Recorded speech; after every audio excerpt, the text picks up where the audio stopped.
50 से।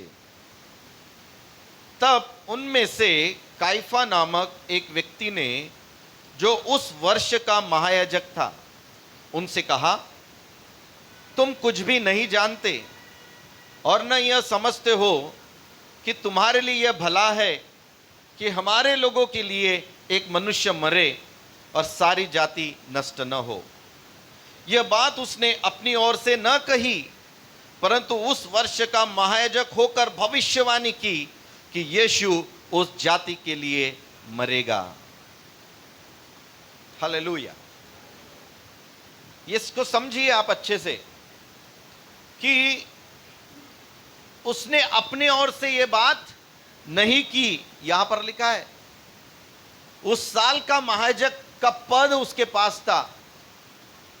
आप पुराने नियम में एली महायाजक के बारे में सुना है, जो शमूएल जब पैदा हुआ ना, शमूएल छोटा बालक था जिसके अंडर में शमूएल बड़ा। उस याजक महायाजक का नाम क्या था? एली था। एली अच्छा महायाजक नहीं था।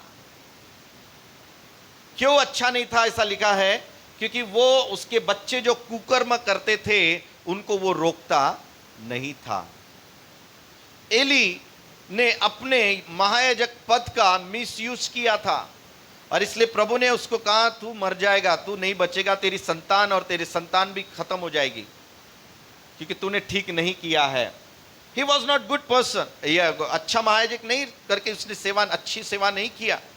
फिर भी जब हन्ना रोती हुए उसके पास आती है, प्रार्थना करती है, तब उसको कहता है, पहले तो बोलता हो ये तो पियक्कड़ है, लेकिन बाद में वो कहती है नहीं मैं तो दुखियारी हूं।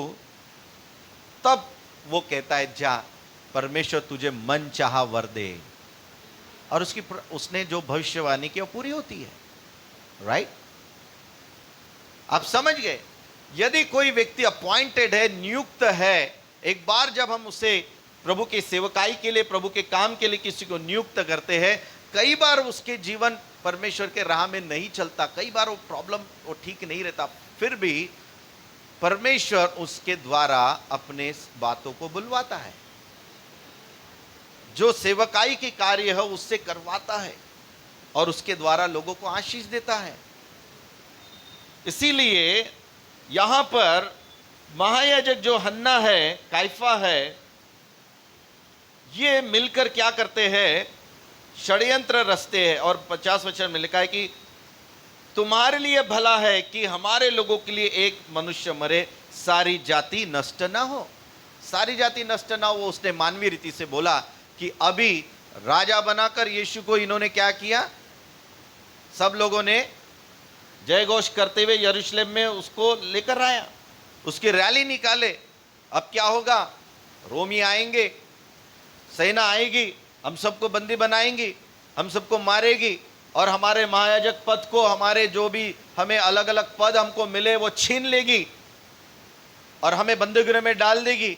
इसलिए अच्छा है कि हम क्या करें, जिसको राजा बनाए उसको ही पकड़ के उठा के दे दो, तो झंझट खत्म हो जाएंगी और जाति बच जाएगी। उसने मानवीय रीति से ये बात की, लेकिन आत्मिक रीति से परमेश्वर की ओर से यीशु मसीह हमारे लिए एक मेमने की रीति से तैयार किया गया था कि मनुष्य जाति के लिए, पापों के लिए वो मर जाए, वो उसका बलिदान हो। तब उसने ये जो बात कही मानवीय रीति से कही, लेकिन ये परमेश्वर की ओर से महायाजक होने के नाते उसके द्वारा परमेश्वर ने बुलवा लिया। हालेलुया। उस समय का महायाजक के अथॉरिटी से ही क्या किया जाता था? जो वध करके लिए जो मेमना लाया जाता था या जो बलिदान का पशु लाया जाता था, महायाजक उससे परखता था, महायाजक उसको देखता था। महायाजक के परमिशन के बगैर उसको मंदिर में बलिदान नहीं किया जाता था। ये ओल्ड टेस्टमेंट में होता था, नए नियम में भी उस समय तक, क्योंकि अब एक फाइनल बलिदान होने वाला था, अब एक ऐसा बलिदान होने वाला था, उसके लिए महायाजक का परमिशन, महायाजक का बोलना जरूरी था। Hallelujah, hallelujah. पर ये महायाजक नहीं जानता था कि ये कौन से मेमने के बारे में कह रहा है, ये कौन से उस पशु के बारे में कह रहा है। उसको उसे तो लगा कि ये तो हमारे इस्राएलियों का दुश्मन बन जाकर हमें परेशानी में डालेगा, लेकिन मेरे प्रियो, ये तो परमेश्वर की ओर से ठहराया हुआ मेमना था जो जगत के पापों को उठाता है।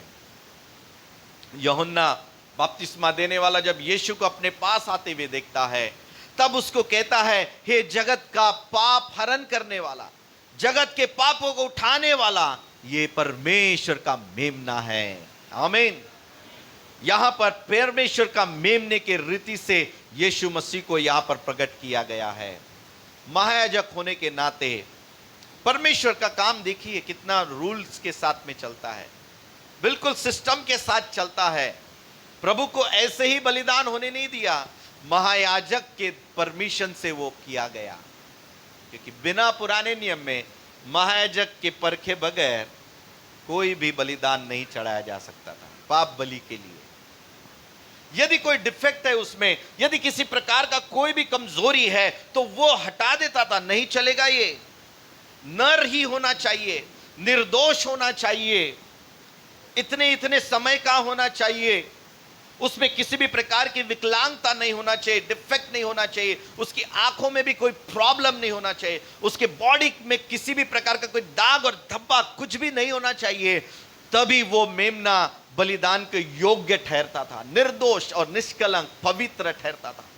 उसी तरह से नए नियम में के समय में उस काइफा महायाजक ने इस बात को देख लिया, परख लिया और उसे ऑर्डर दे दिया कि ये बलिदान होना चाहिए सभी जाति के लिए। आमीन।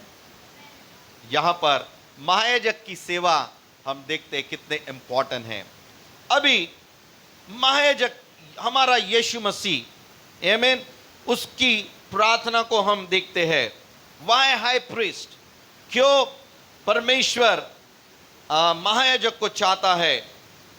क्योंकि महायाजक का पद बाइबल बताती है वो परमेश्वर की ओर से नियुक्त है।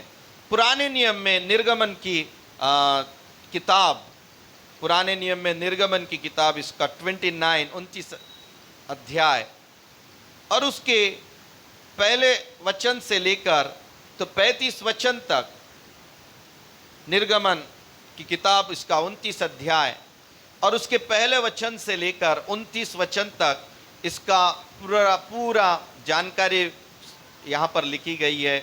महायाजक की नियुक्ति कैसे होती है, उनका अभिषेक कैसे किया जाता है और कैसा काम उनका होता है। और मैं सिर्फ 1-2 वचन पढ़ूंगा। पहला वचन ऐसा कहता है, उन्हें पवित्र करने को जो काम तुझे उनके साथ करना है कि वो मेरे लिए याजक का काम करे, वह यह है। आमीन। याजक का काम करने के लिए पहला महायाजक चुना गया है और पहला महायाजक इस्राएलियों का हारून महायाजक है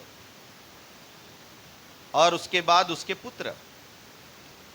पुराने नियम में लेवी का घराना जो है, लेवी को परमेश्वर ने चुना, लेवी नाम के व्यक्ति को प्रभु ने चुना। याकूब के 12 बेटे में से एक बेटा जिसका नाम था लेवी, लेवी को कहा कि लेवी मेरे पवित्र स्थान की सेवकाई करेगा और लेवी के वंश को प्रभु ने इस काम के लिए चुनकर उन्हें नियुक्त किया। अभी लेवी के वंश में कौन आया? हारून आया। मूसा भी लेवी के ही वंश का था। हारून को प्रभु कहता है कि तू मूसा इसका क्या कर, तो इसको नियुक्त कर, इसका अभिषेक कर, इसका और इसके बच्चों का। सारे लेवी जितने भी हैं वो याजक पद का काम करेंगे, लेकिन महायाजक पद का काम वो हारून और उसके घराने को मिलेगा। सो महायाजक पद का जो काम है वो हारून को और उसके पुत्र को मिला। बाइबल कहती है कि उनका अभिषेक किया गया। प्रभु कहता है कि वो मेरे लिए याजक का काम करेंगे। आमीन। मेरे पवित्र स्थान में आएंगे और क्या करेंगे? वो याजक का काम करेंगे। और याजक जो बलिदान चढ़ाएगा याजक जो प्रार्थना करेगा वो मैं सुनूंगा, वो जिसके लिए भी प्रार्थना करेगा, जिसका भी बलिदान लेकर चढ़ाएगा, उसका बलिदान मैं ग्रहण करूंगा। वो अनॉइंटिंग, वो नियुक्ति याजक महायाजक के लिए परमेश्वर की ओर से ठहराई गई थी। इसलिए याजक जब भी चुने जाते थे हारून के द्वारा, हारून के उसके वंश में जो भी याजक आता था, महायाजक आते थे, और वो जो भविष्यवाणी करते थे, वो जो बलिदान चढ़ाते थे, वो जो प्रार्थना करते थे, वो लोग आशीषित होते थे। वो उनको चंगाई मिलती थी, उनको उनके जो भी समस्या रहती थी उससे उनको छुटकारा मिलता था। क्यों? क्योंकि ये अधिकार और ये अभिषेक परमेश्वर की ओर से मिला था। इसीलिए याजकों का होना और याजक लोगों की सेवकाई होना बहुत जरूरी था। इसीलिए याजक लोगों की प्रार्थना जो है वो जरूरी है, याजक लोगों के द्वारा बलिदान चढ़ाना वो जरूरी है। अभी नए नियम में जब हम आते हैं, ओके, उसके पहले एक और मैं याजक के बारे में पढ़ना चाहूंगा। उत्पत्ति की किताब इसका 14 अध्याय। अभी हमने हारून याजक के बारे में पढ़ा जो लेवी के गोत्र से आता है। अभी एक ऐसे याजक के बारे में पढ़ेंगे जो लेवी के गोत्र से नहीं आता। 14 अध्याय, उत्पत्ति इसका 14 अध्याय और उसके 17वें वचन से आगे, वचन 17 से आगे ऐसा कहता है, जब वह कदर लो उमर और उसके साथी राजाओं को जीतकर लौटा आता था, तब सदोम का राजा शावे नामक तराई में, जो राजा की तराई भी कहलाती है, उससे भेंट करने के लिए आया। तब शालेम का राजा मलिकी सिदक, जो परम प्रधान ईश्वर का याजक था, रोटी और दाख मधु ले आया और उसने अब्राहम को यह आशीर्वाद दिया, परम प्रधान ईश्वर की ओर से, जो आकाश और पृथ्वी का अधिकारी है, तू धन्य हो और धन्य है परमेश्वर, परम प्रधान ईश्वर, जिसने तेरे द्रोहियों को तेरे वश में कर दिया है। तब अब्राम ने उसको सब वस्तुओं का दशमांश दिया।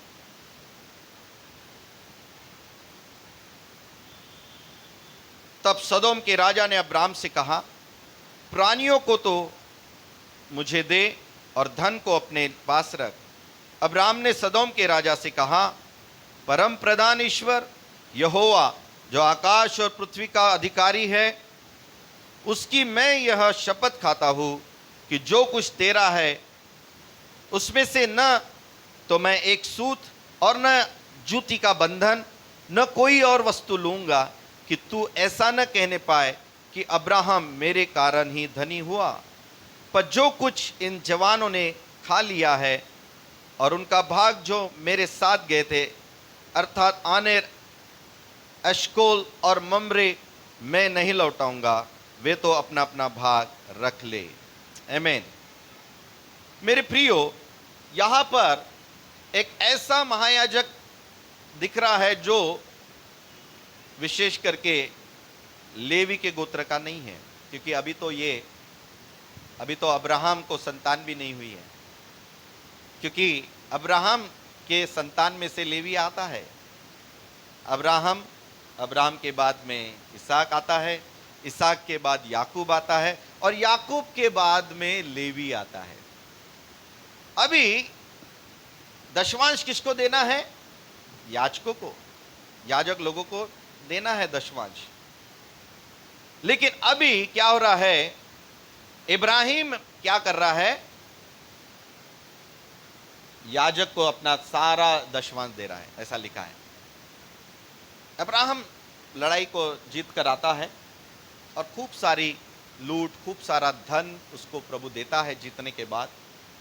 और तब ये याजक से उसकी मुलाकात होती है, महायाजक से, जिसका नाम मलिकिसिदक है। और ये परम प्रधान ईश्वर का महायाजक ऐसा लिखा है। इसका ना कोई वंशावली नजर आ रही है, ना इसका कुछ किसी भी प्रकार से उसका कोई जिक्र नहीं है। लेकिन बाइबल बताती है कि ये परमेश्वर की ओर से ठहरा हुआ महायाजक है। तो इब्राहिम क्या करता है, अपना जितना भी संपत्ति जो लूट उसको मिलती है उसका क्या करता है, वो दशवांश याजक को देकर परमेश्वर की महिमा करता है। हालेलुया। सो यहां पर लेवी का दादा परदादा क्या कर रहा है, वो मलिक सिद्दीक को अपना दशवांश दे रहा है। इसका मतलब ये कि लेवी याजक ने क्या किया है, अपने दादा के द्वारा खुद दशवांश उसको दिया जो परमेश्वर की ओर से ठहरा हुआ महायाजक है। मेरे परदादा ने दिया है, मैंने दिया है क्योंकि मैं उसके वंश का हूं। लेकिन अब यहां पर नियम दूसरा हो रहा है कि अब लेवियों को बाकी लोग क्या करेंगे, अपना दशवांश देंगे। Praise God. उसमें से जो याजक लोग हैं वो महायाजक को अपना दशवांश देंगे। सारे लोग याजक को दशवांश देंगे, और जो याजक है पूरे वो किसको देंगे, महायाजक को देंगे। महायाजक अभी कहां से आया है, हारून के घराने से आया है। हारून और उसका परिवार अभी महायाजक के सेवा में है। कैफा जो है, अभी जो कैफा ने जो भविष्यवाणी की जो हमने यूहन्ना 11 अध्याय में पढ़ी, वो कैफा हारून के वंश का है। हालेलुया। और आपने जब यूहन्ना बपतिस्मा देने वाले का और उस समय उसको परमेश्वर का दर्शन हुआ, दूत का दर्शन हुआ, उसके द्वारा प्रार्थना की गई, बलिदान चढ़ाए गए। आमीन। यीशु के पैदा होने की भविष्यवाणी और यूहन्ना की भविष्यवाणी उस समय वहां पर हम देखते हैं। Hallelujah, hallelujah. सो समझ में आ रहा है याजक का पद कितना इंपॉर्टेंट है। याजक इस समय ये काइफा याजक भी इस समय परमेश्वर की इच्छा के अनुसार नहीं चल रहे। ये लोग रोमन्स के हिसाब से चल रहे हैं। किसी निर्दोष को मारने का ये क्या कर रहे, फरमान निकाल रहे हैं। 30 चांदी के सिक्के में किसी को कह रहे पकड़वा के दे दे, तेरे को 30 सिक्के मिलेंगे चांदी के। षड्यंत्र रच रहे हैं। कोई चंगा हो रहा है, कोई अच्छा हो रहा है, उसको कह रहे ये कैसा ठीक हो गया, ठीक नहीं होना था इसने, है ना। देखिए कैसे महायाजक है, कैसे याजक लोग हैं, अच्छे नहीं है, उन दिनों के ठीक नहीं थे। फिर भी परमेश्वर की प्रोफेसी प्रभु ने इनके द्वारा कराई। क्यों? क्योंकि परमेश्वर अधिकार का सम्मान करता है। हालेलुया।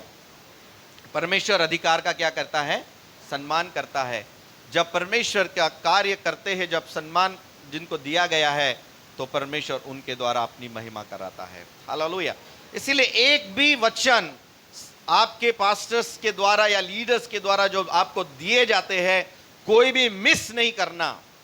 यदि आप किसी कारण संडे नहीं आ पाए, आप अपने परिवार के व्यक्ति को पूछिए, आपके लीडर्स को पूछिए, आपके हाउस चर्च के लीडर्स को पूछिए कि आज का संदेश क्या था, आज का संदेश के कुछ हमको अंश बताइए, क्या उन्होंने कहा। आप में से कई लोग इसलिए आज भी अपने जीवन में आशीष से फलवंत नहीं हो पा रहे हैं, क्योंकि आप परमेश्वर के बातों को, वचनों को क्या करते हैं, संडे का वचन, संडे का ऐसी बात समझकर, बाइबल ऐसा ही सोचकर आप छोड़ देते हैं। इसीलिए कई लोग अपने परिवारों में, अपने कार्यों में, अपने बॉडी में, अपने तकलीफ में, परिवार में आज भी संकटों से जूझ रहे हैं। आप प्रार्थना करते हैं, आपकी प्रार्थना सुनी नहीं जाती है। आपके भेंट आप भेजते हैं, वो ग्रहण नहीं योग्य नहीं होते हैं, उसमें आपको बरकत नहीं मिल रही है। क्यों? क्योंकि आपको लगता है कि मैंने कुछ धार्मिक रीति रिवाज पूरा कर दिया है, मैंने सुबह की प्रार्थना कर ली है, रात। अरे वो नहीं, जो महायाजक और याजक जो लीडर आपके ऊपर रखा है, उसकी बात आपने सुना क्या? आपने यदि उसकी बात पूरी नहीं किया है तो याद रखिए, आपके घर में कितने भी घुटने टेक कर प्रार्थना करते रहो, प्रार्थना का जवाब नहीं मिलेगा। प्रभु बोलेगा पहले वो जाके कर। हालेलुया। पहले वो जाके कर जो मेरे सेवक के द्वारा मैंने तुझको करने के लिए बोला है, मैंने कलीसिया के लिए जो ठहरा है वो पहले कर। तुम यदि बोलेंगे मैं घर जाके आराधना करूंगा, प्रार्थना करूंगा, जय जयकार करूंगा, कितना भी कर, क्योंकि अथॉरिटी का प्रभु सम्मान करता है। प्रभु उस चुना जाने का अधिकार का सम्मान करता है। जब प्रभु करता है सम्मान, तो तुमको और मुझे कितना ज्यादा करना चाहिए। Hallelujah, hallelujah. यदि परमेश्वर चाहता तो वो हन्ना महायाजक का उपयोग नहीं करता, वो किसी दूसरे, वो शमौन जो था उस समय एक धर्मी व्यक्ति था, उसका उपयोग किया रहता, उसको बोला रहता है ना, उसको बचा के रखा रहता और मरने नहीं दिया रहता, क्योंकि वो धर्मी था। योन्ना का पिताजी जो जकरिया, वो भी धर्मी था, वो अच्छा व्यक्ति था, उसको रखा रहता, उसके द्वारा बुलवा लिया रहता। क्यों? उसी समय के उसी वर्ष के महायाजक के द्वारा यह भविष्यवाणी की गई, क्योंकि परमेश्वर अधिकार का सम्मान करता है। हालेलुया। जो भी व्यक्ति आपके ऊपर नियुक्त किए गए हैं, बाइबल कहती है कि उनका तुम दुगना सम्मान करो, वचन के लिए करो, उनके जाके पाव पड़ो ये नहीं। Hallelujah, praise God. या उनके हाथ का दिया हुआ पानी पियो, ऐसा नहीं है। सम्मान का मतलब जो वचन वो बोलते हैं, वो वचन को मानो, उस वचन का आज्ञा पालन करो। देखिए आपके प्रार्थना एक की चुटकी में क्यों नहीं सुनी जाती। देखिए आपके प्रार्थना का उत्तर, आपके शरीर के व्याधि, आपके शरीर के सारे तकलीफ क्यों नहीं एक ही झटके में ठीक होते हैं। देख लेना। फिर आप सिर्फ परमेश्वर के दास को के वचन का आदर करना सीख जाइए। जिस दिन आप सीख जाएंगे, उस दिन मिरेकल आपके जीवन में आने से कोई नहीं रोक सकता। उस दिन 2 मिनट की प्रार्थना भी आपके जीवन में आशीष को लाएगी। उस दिन आपको घंटा भर रोते हुए प्रार्थना करते हुए समय बिताने की जरूरत नहीं पड़ेगी। हालेलुया। क्योंकि मैं ये बात को बहुत अच्छी तरह सीखा हूं, मैंने जान लिया है। आमीन। और जब हम ऐसा करते हैं मेरे प्रियो, हम परमेश्वर का आदर करते हैं, हम उसके ठहराए हुए सम्मान का आदर करते हैं। आमीन। क्योंकि हम किसी व्यक्ति का आदर नहीं कर रहे हैं, हम उस अधिकार का आदर कर रहे हैं जो परमेश्वर की ओर से ठहराया गया है। मसीह जीवन में भी यही है।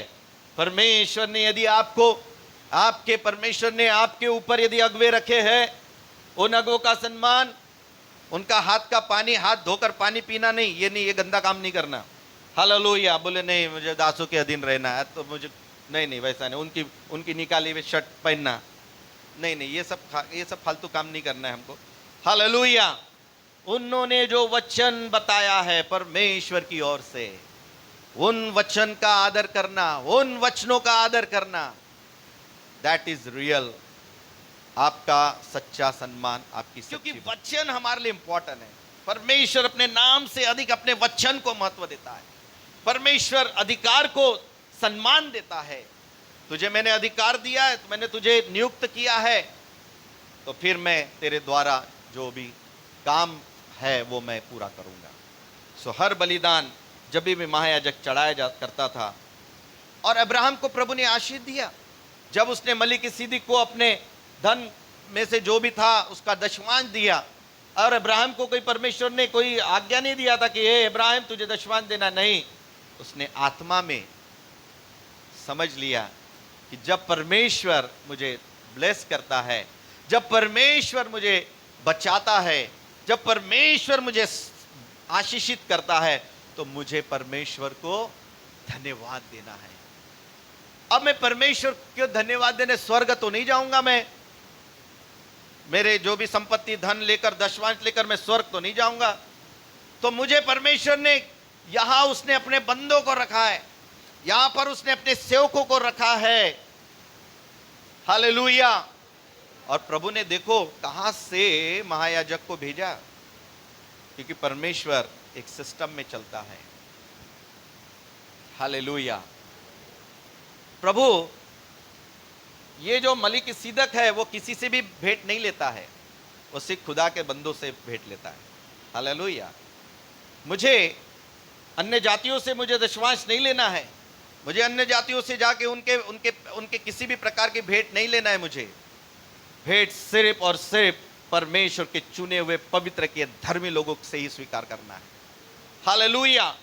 क्योंकि वो सिस्टम है परमेश्वर ने कि जब तुम परमेश्वर को देते हो, लेकिन कैसे देते हो, इस प्रकार से आपको देना है, इस तरीके से आपको देना है। इब्राहिम ने उस बात को आत्मा में समझकर सुनकर उसने पूरा किया।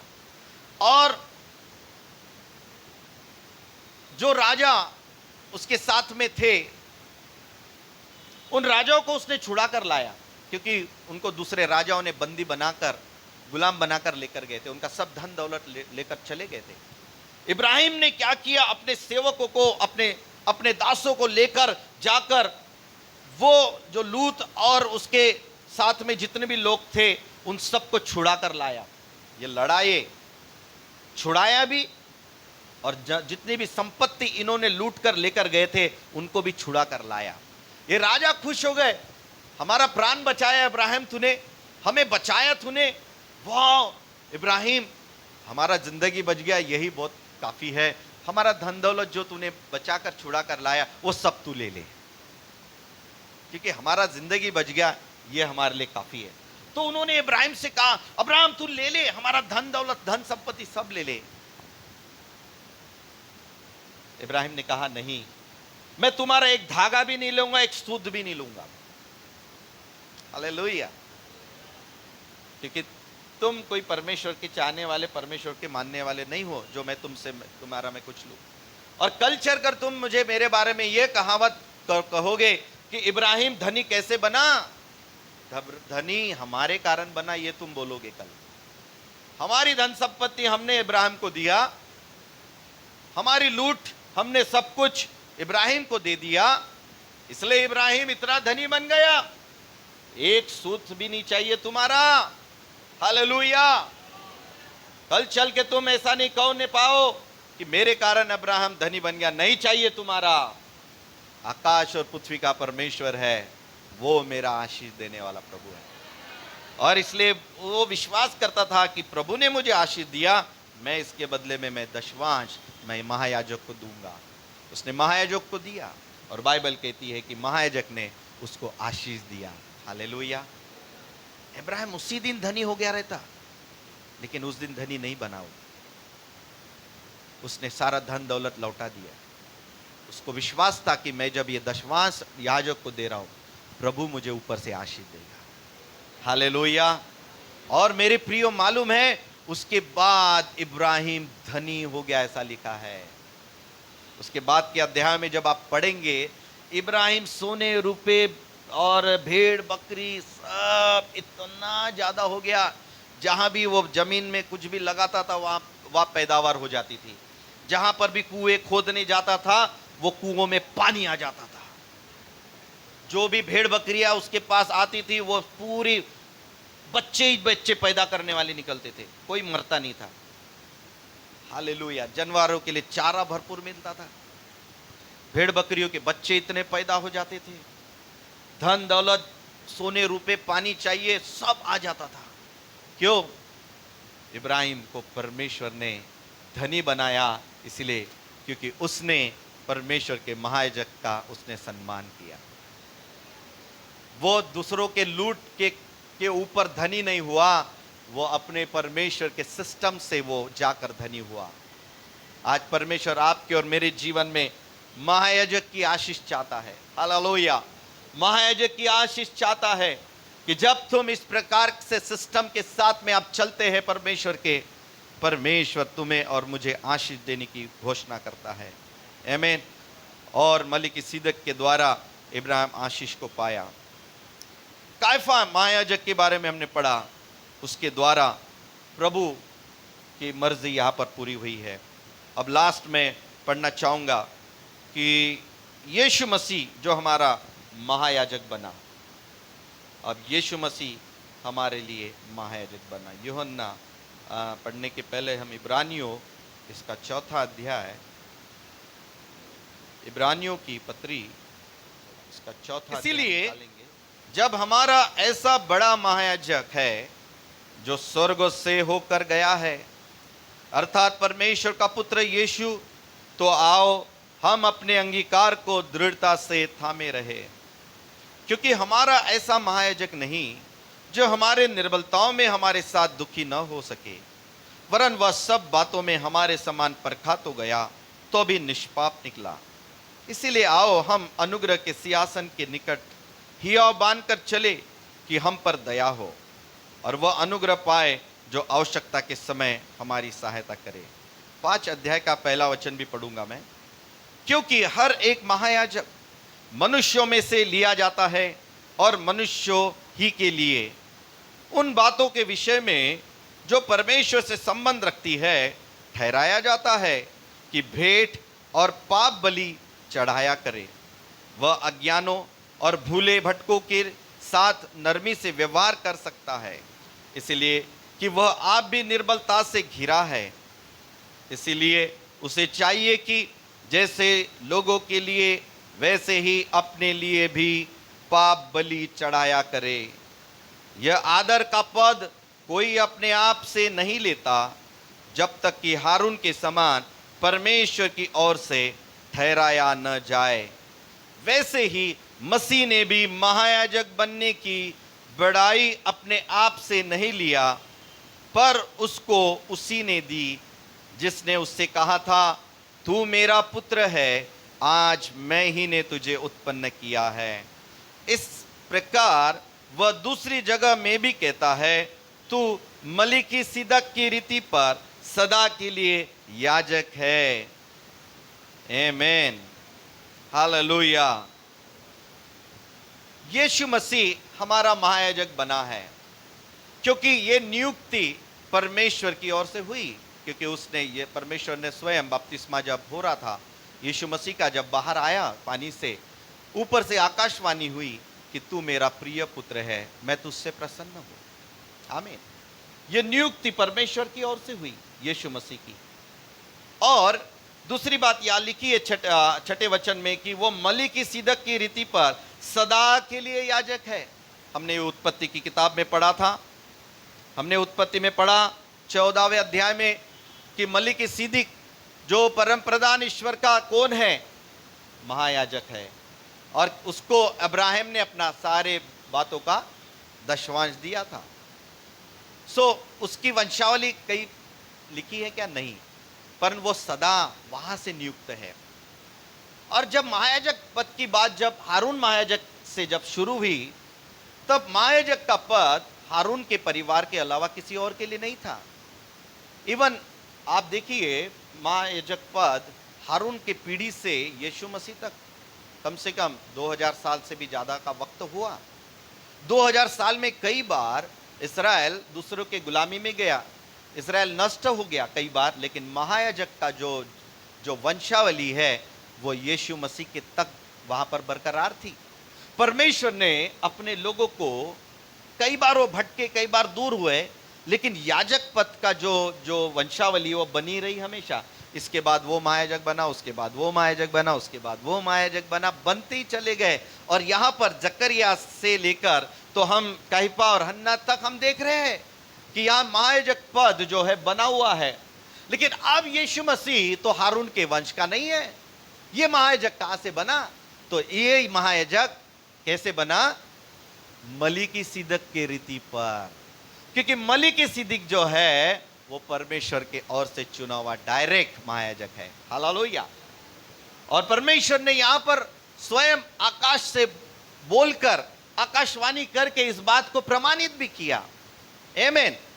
तो यीशु मसीह जो है उसकी नियुक्ति जो है वो हारून के वंश में से नहीं आती है, तो सीधी मलिकिसिदक की रीति पर परमेश्वर की ओर से आती है। आमीन। अब यीशु मसीह यूहन्ना रचित सुसमाचार उसके 17 अध्याय में हम आते हैं, और 17 अध्याय के पहले वचन से हम पढ़ते हैं महायाजकीय सेवा। अब प्रीस्ट, हाई प्रीस्ट बनकर अभी यीशु मसीह सेवा कर रहा है। अभी तक वो अलग अलग प्रकार से सेवा किया। एक भविष्यवक्ता बनकर सेवा किया उसने, परमेश्वर का पुत्र के रूप में सेवा उसने किया, और अच्छा उपदेशक, अच्छा शिक्षक बनकर उसने सेवा किया। अब यहां पर जो सेवा है 17 अध्याय में, ये महायाजक की सेवा है। और उसके पहले वचन से आगे ऐसा लिखा है, यीशु ने ये बातें कही और अपनी आंखें आकाश की ओर उठाकर कहा, हे पिता, वह घड़ी आ पहुंची है, अपने पुत्र की महिमा कर कि पुत्र भी तेरी महिमा करे, क्योंकि तूने उसको सब प्राणियों पर अधिकार दिया कि जिन्हें तूने उसको दिया है उन सबको वह अनंत जीवन दे। और अनंत जीवन यह है कि वे तुझ एकमात्र सच्चे परमेश्वर को और यीशु मसीह को जिसे तूने भेजा है जाने। जो कार्य तूने मुझे करने को दिया था उससे पूरा करके मैंने पृथ्वी पर तेरी महिमा की है। अब हे पिता, तू अपने साथ मेरी महिमा उस महिमा से कर जो जगत की सृष्टि से पहले मेरी तेरे साथ थी। आमीन। ये महायाजकीय प्रार्थना उसने पहले स्वयं के लिए किया। आमीन। क्योंकि हमने इब्रानियों में पढ़ा कि महायाजक जो मनुष्य में से लिया जाता है खुद स्वयं निर्बलता से घिरा रहता है, वो अपने लिए और अपने स्वयं के लिए बलिदान पहले करता है ताकि वो औरों के लिए बलिदान कर सके। और वो निर्बलताओं से भी घिरा रहता है, ऐसा लिखा था हमने, क्योंकि याजक जो है निर्बलताओं से घिरा, कि वो जो तकलीफ में है, परेशानी में है, उनकी तकलीफ को समझ सके और उनसे नरमाई से वो पेश आ सके, कि स्वयं भी वो भी कैसा रहता है, निर्बलताओं से घिरा रहता है। अभी यीशु मसीह यहाँ पर निष्पाप और निर्दोष ऐसा निकला, और हमारे लिए वो प्रार्थना करने के पहले वो अपने लिए प्रार्थना कर रहा है। जो क्या कर रहा है, अपनी सेवकाई को पूरे करके परमेश्वर की महिमा कर रहा है। एक महायाजक का कर्तव्य है, जब परमेश्वर तुम्हें चुनता है, परमेश्वर तुम्हें नियुक्त करता है, तुम्हारा काम है तुम वफादार बनकर, फेथफुल बनकर उस कार्य को पूरा अंजाम देना। आमीन, आमीन, हालेलुया। अभी वो छठे वचन से आगे हम पढ़ते हैं कि अब वो दूसरों के लिए प्रार्थना कर रहा है। वो अपने चेलों के लिए जो उस पर विश्वास करते थे, जिनकी उसने सेवा किया, उनके लिए वो प्रार्थना कर रहा है। चेलों को उसने वचन देकर जो सेवकाई प्रभु ने दिया था वो पूरा किया है। हमें वचन देकर, वचन सिखाकर, वचन बताकर।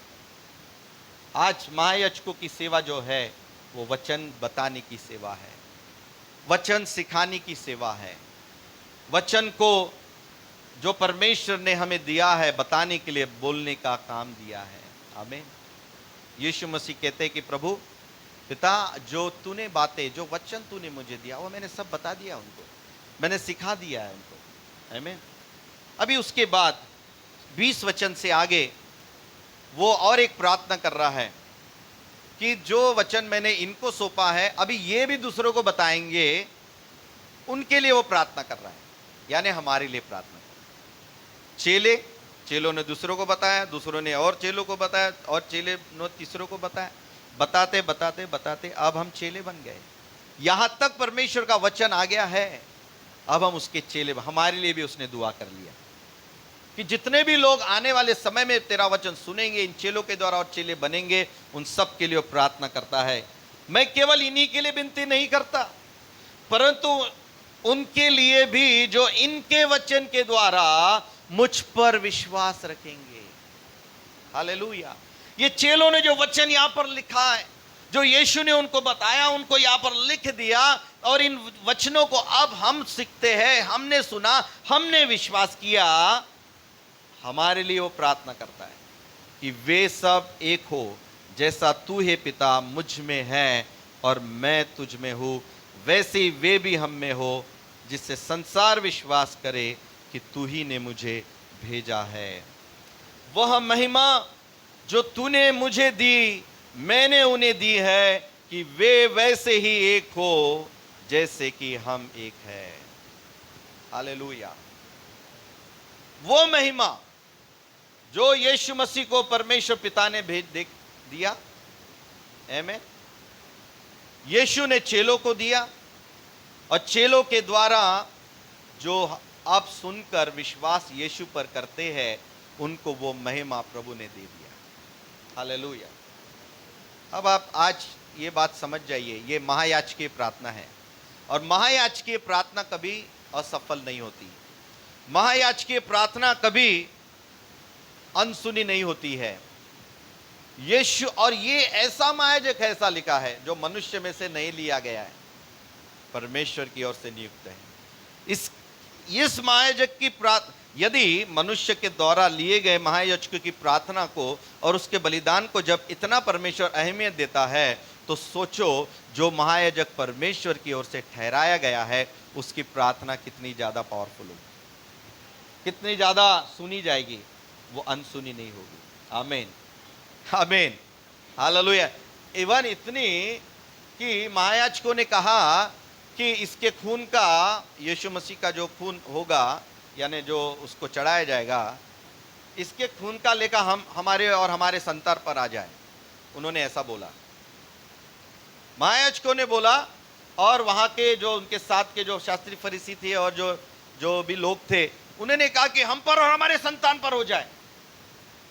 तो वैसा ही हुआ। इवन निगेटिव प्रार्थना भी उनकी सुनी गई। हालेलुया। पॉजिटिव प्रार्थना तो सुनी गई, निगेटिव प्रार्थना भी सुनी गई। कार में है क्योंकि आप अनॉइंटेड है, इसलिए निगेटिव प्रार्थना कभी नहीं करना। Hallelujah, hallelujah. क्योंकि तुम्हारी नकारात्मक प्रार्थना में भी सामर्थ्य है। तो सोचो पॉजिटिव प्रार्थना में कितनी सामर्थ्य होगी। यीशु ने कहा, प्रभु जो महिमा तूने मुझे दिया वो मैंने चेलों को दिया, और इनके द्वारा जो सुनेंगे उनको भी दे दिया। तो that glory is now within us. वो महिमा मेरे प्रियो, आपके हर एक याजक, नए नियम के याजक, बाइबल कहती पत्रस का पहला अध्याय कि तुम नए नियम के याजक हो। अभी तुम भी मलिकिसिदक की रीति पर तुमको भी ठहराया जा रहा है याजक, क्योंकि अब हमारा महायाजक यीशु मसीह उसके बलिदान के द्वारा, उसके प्रार्थना के द्वारा जो बुलाहट और जो महिमा यीशु को उसके बाद चेलों को दी, वही महिमा और वही याजक पद हमको विश्वास करने वालों को प्राप्त होगा है। तुम चुना हुआ वंश, तुम राजपदधारी याजकों का समाज हो। आमीन। अब वो राजकीय अभिषेक, याजकों का अभिषेक प्रभु ने आज कलीसिया के ऊपर उंडेल दिया है। आमीन, आमीन, हालेलुया, हालेलुया। वो महिमा अब तुम्हारे ऊपर आ चुकी है। इसलिए मेरे प्रियो, आइए हम परमेश्वर को बलिदान चढ़ाने वाले बन जाए, हम परमेश्वर के समय प्रार्थना करने वाले बन जाए। जो याजकों की जो सेवा है, वो सेवकाई को, उस अभिषेक को हम लोग अपने जीवन में उपयोग करना शुरू कर दें। Why? Because that anointing, that glory is now is poured out by the name of Jesus. यीशु मसीह के नाम में, यीशु मसीह के बलिदान के द्वारा वो महिमा आप में आ चुकी है। आमीन। अरे क्या आप विश्वास करते हैं आज कि वो अभिषेक, वो अनॉइंटिंग अब आपके अंदर में है? लेकिन उसके लिए आपको प्रभु का वचन मानना पड़ेगा। आपको प्रभु का वचन विश्वास से मानना पड़ेगा। You need to believe in this word.